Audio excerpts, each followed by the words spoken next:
Devaya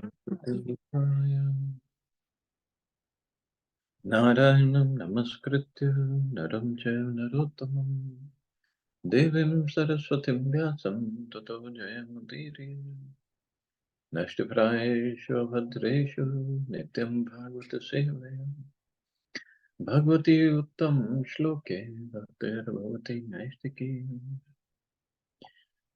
So continuing with the discussion on Srimad Bhagavad Gita as it is, chapter 8, attaining the Supreme, text 20 onwards. So previously we studied, Krishna talked about this material world and then the Brahmaloka.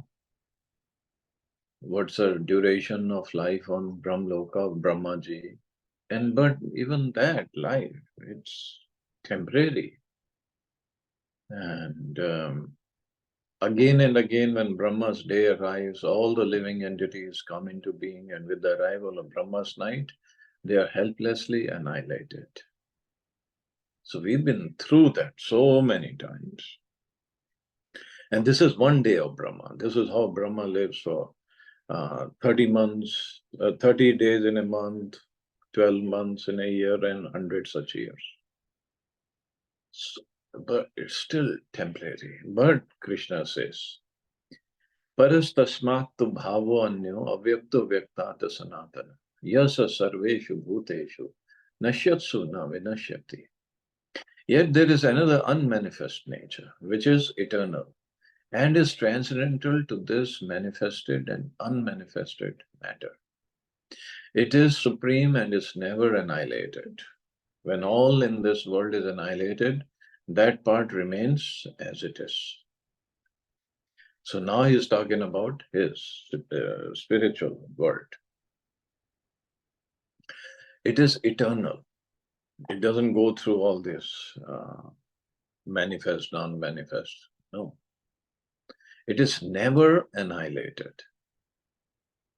And when all in this world is annihilated, that part remains as it is. So Krishna's superior spiritual energy is transcendental and eternal. It is beyond all the changes of material nature, which is manifest and annihilated during the days and nights of Brahma. Krishna's superior energy is completely opposite in quality to material nature. Superior and inferior nature are explained in the 7th chapter. So he has already explained, but he is talking about his abode, spiritual superior abode. But coming back to the material world, everything here is temporary. Everything.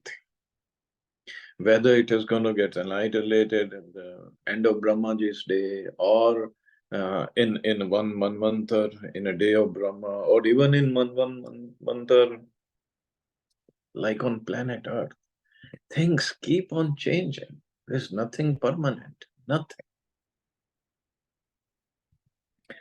So, so that is where the question comes. We are eternal as spirit souls. We are eternal. Body is temporary, yes, but as spirit souls we are eternal. So why we get so bothered, so entangled about the material things? So much so that, like we were just talking about different politicians, they're ready to commit any kind of crime, any kind of politics to attain something which is so material, and it will be gone sooner or later. This is what Maya does, and also the problem is there is no knowledge of the scriptures. If one has, even in scriptures or even in history, kings have been there, very, very righteous kings who ruled on the basis of scriptures. Means they knew the scriptures, they were following the scriptures, and they ruled accordingly so that the population is benefited spiritually also and materially. The whole war of Mahabharata happened to put Yudhishthira Maharaj on the throne. So many people got killed. But the idea was Yudhishthira Maharaj should be ruling. Why? Because he was a righteous king, Raja Rishi. So it's not impossible thing to do, but we all just want to have some shortcuts. These are these kind of rulers. When they are ruling, nobody gets benefited. It's not that somebody gets money, he'll get benefited. No. Sooner or later, he has to pay for his karma. If not in this lifetime, then next lifetime, some other lifetime. He has to pay. But this knowledge is missing. And that's what creates a chaos in the society. Further, he is talking about his spiritual world. Avyakto akshar iti uktas tamhavu paramam gatim yam prapyana nivartante tadham paramam. That which Vedantists describe as unmanifested and infallible. Avyakto akshar. That which is known as a supreme destination. That place from which, having attained it, one never returns. That is my supreme abode. Good thing politicians have no access to this place. Only pure devotees can go there. Otherwise, they would have created chaos over there also, just like they do in the temples. Temple is, as Prabhupada explained, temples are what? Temples are embassies of the spiritual world. So they are the embassies. So once we go there, if we have the right consciousness, right mood, then we get eligible to go back to the spiritual world.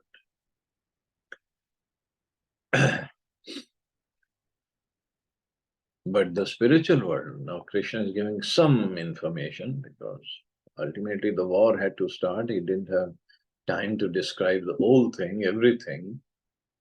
So some things he's talking. Avyakta, akshar. Akshar means infallible. There's no kshat, there's no deformation in this. The supreme abode of the personality of Godhead, Krishna, is described in Brahma Samhita as Chintamani Dham, a place where all desires are fulfilled. The supreme abode of Lord Krishna, known as Golok Vrindavan, is full of palaces made of touchstone. There are also trees called desire trees that supply any type of eatable upon demand. And there are cows known as Surabhi cows, which supply a limitless supply of milk. Not just milk, the Kamdhenu cows, they can give anything that we ask for. In this abode, the Lord is served by hundreds of thousands of goddesses of fortune, Lakshmis. And he is called Govinda, the primal Lord and the cause of all causes. The Lord is accustomed to blow his flute, Venu Mukwanvantam. His transcendental form is the most attractive in all the worlds. His eyes are like lotus petals, and the color of his body is like the color of clouds.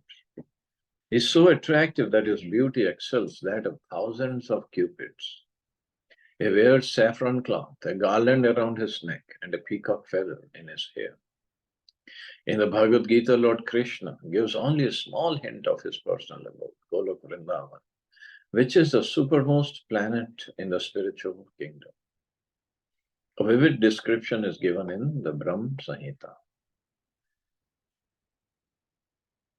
Now, another question or just useless, baseless argument people come up with is, oh, how do you know there is a spiritual world and there is this planet, Golok Vrindavan? How do you know? Has anybody seen it? If see, why don't you show me? It's like saying, or one question, Krishna, how do you know Krishna is God? It's just like saying to somebody in in India, in a village, if somebody says, "Oh, this Joe Biden is the president of United States," so if he asks, "How do you know he is a president?" Well, we know because this is what we have read, what we have seen. So the person who has seen it, if he is describing, like Lord Brahmaji is describing in Brahm Samhita, because he has seen it, it was revealed to him. So he's not just writing something fictional. Scriptures are not fictional stories. Only thing is, with faith, if we walk on that path, follow the instructions, we can also reach it. But that faith is not there. The people just argue. They just want to argue. What can we do? And that Krishna said in 9th chapter, Ashradadhana Purusha, means those who don't have faith, they just continue in this cycle of birth and death. So Krishna is giving options. What do we want to do? But the spiritual world is there, his abode is there, Brahmaji has described it. And Prabhupada said he's just giving, talking, not Prabhupada. And Krishna doesn't giving whole description, but Prabhupada also is not giving a whole description of Golok Vrindavan here. Otherwise, it's unlimited. Other acharyas are given in other books. It's just matter of faith when we start working on this spiritual progress. Vedic literatures state that there is nothing superior to the abode of the Supreme Godhead. And that abode is the ultimate destination. That abode is the ultimate destination. Not Brahm Jyoti, not anything else, the supreme abode, spiritual abode. Purusham na param kinchit sa kashta saparagati. When one attains to it, he never returns to the material world. Again, even we go to Brahmloka or any other Swargaloka planet, we have to come back to the earthly planet. As soon as our bank balance of pious activities is over, but not spiritual world. Here Krishna himself is saying, Yad gatvana nivartante taddham dharmam mama. He doesn't come back.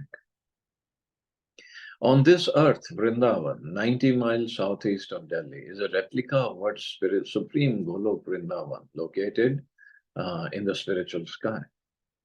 When Krishna descended on this earth, he sported on that particular tract of land known as Vrindavan in the district of Mathura, India.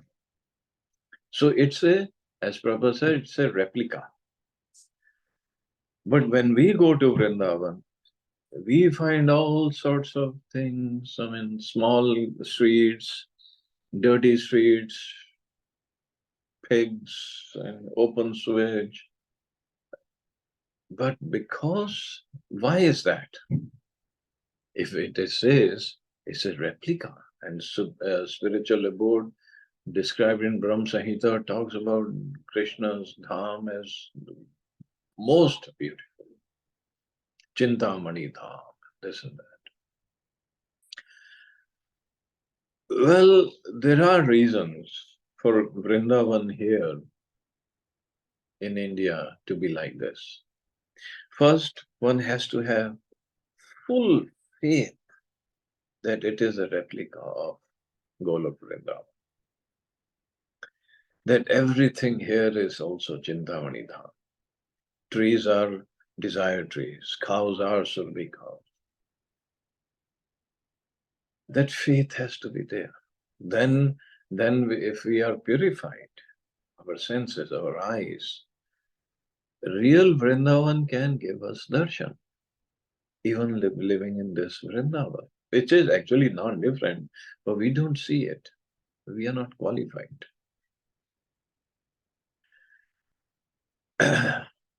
And we get the same benefit of living in Vrindavan Dham, in the spiritual world. Also, at the same time, those who don't have faith, this way of showing Vrindavan, it filters them out. Okay, you don't come here. Even if one doesn't have faith, if he still goes to Vrindavan, he'll get benefited. Yes, definitely. Visiting the Dham is one of the 9 processes of devotion service. But if he commits sins or offenses when he visits that Dham, then it's a bigger problem for him. But it's non-different. It's a replica. And as Prabhupada, when Krishna descended on this earth, he brought that Vrindavan Dham with him.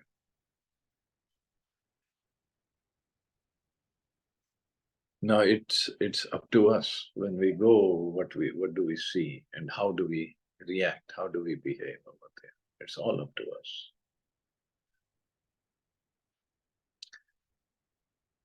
Purushasa parapartha bhaktya labhyas tvananyaya yasyantha sthani bhutani yena sarvamidam tatam.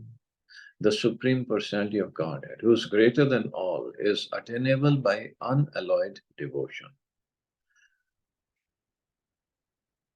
So how can somebody translate this as karma or jnana or hatha yoga? Because those who have that kind of mentality, they'll say Bhagavad Gita is only for karmis. It only talks about karma yoga or jnana yoga or this or that.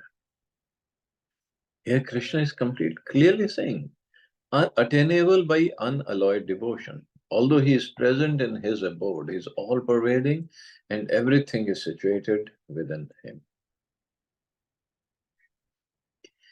It is clearly stated that the supreme destination from which there is no return is the abode of Krishna, the Supreme Person. Brahma Samhita describes this supreme abode as Ananda Chinmaya Ras, a place where everything is full of spiritual bliss. All the variegatedness manifest there is of the quality of spiritual bliss. Nothing there is material. That variegatedness is a spiritual expansion of the Supreme Godhead Himself. The spiritual or superior energy described in the 7th chapter is also manifest there. As far as this material world is concerned, although the Lord is always in His supreme abode, He is nonetheless all-pervading by His material energy. So by His spiritual and material energies, He is present everywhere, both in the material and in the spiritual universes. He is present everywhere.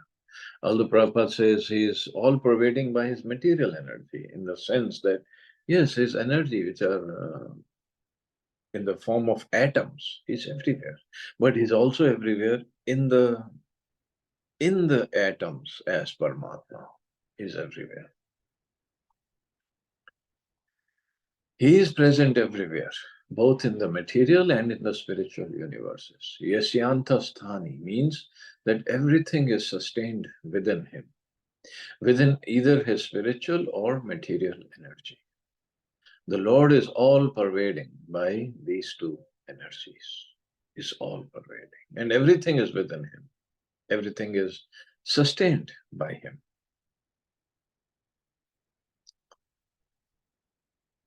To enter Krishna's supreme abode or the innumerable Vaikuntha planets is possible only by bhakti, devotional service, as clearly indicated here by the word bhaktya.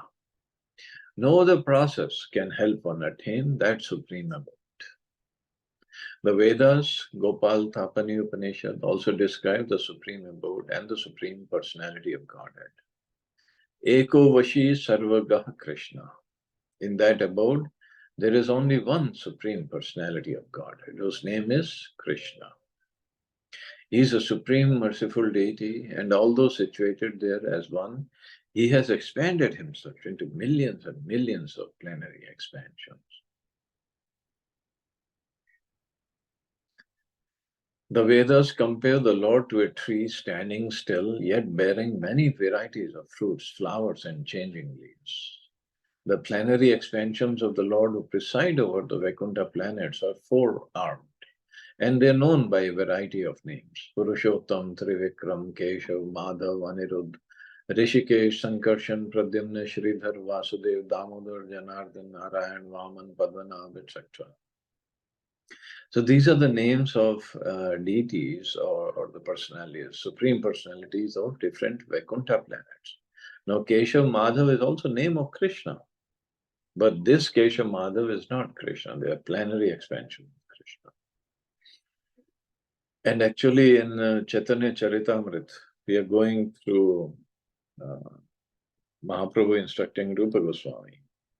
And afterwards, he'll meet Sanatan Goswami in Varanasi. And Sanatan Shiksha that Mahaprabhu gave to Sanatan Goswami for 2 months, there he goes through all different expansions of Krishna. And it is so mind-boggling. It is so much of detail is there. We hardly know. We only talk about Dash Avatar. No. There's so many, and we'll discuss that in detail. It's very, very technical, very mind-boggling. Here also, Prabhupada is just giving few names here, and these are plenary expansions. Plenary expansion, I mean the same plane, say in the same category, same Vishnu Tattva. But they all have their features, varieties, four-armed. Brahm Samhita also confirms that, although the Lord is always in the supreme abode, Golok Vrindavan, He's all-pervading, so that everything is going on nicely. Goloke Nivasati Akhilatma Bhuta.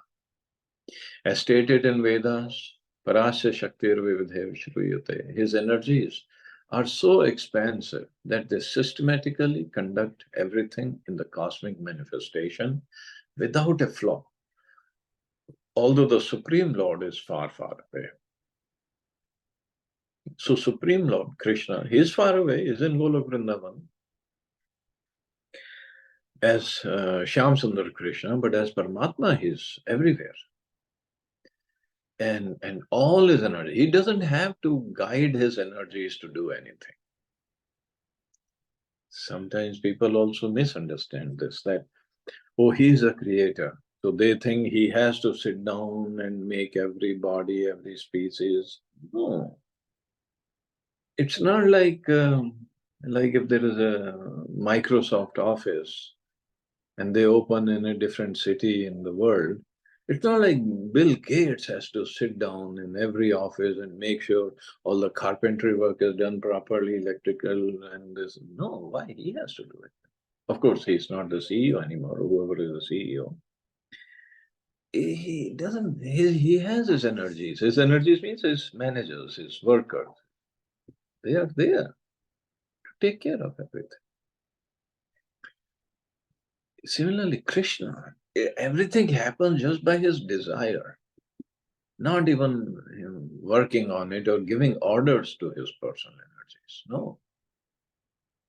Everybody knows who is Krishna, who is the Supreme Lord, and what his desire is, and how he wants to get it done. They'll do it. And they do it. And it's been going on since ever, forever. That is the Supreme Lord.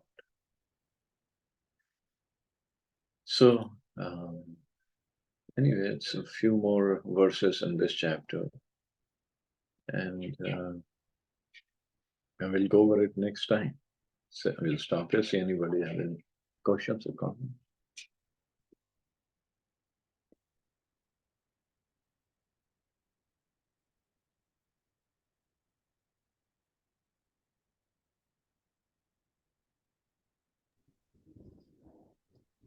Thank you, Nice class, Prabhuji. Prabhu. Thank you, Prabhu. Thank you. Mata. Sure. You all have a Thank safe. you, Prabhuji. Hare Krishna, Jai Shri. Hare Hare Krishna. Krishna. Thank you.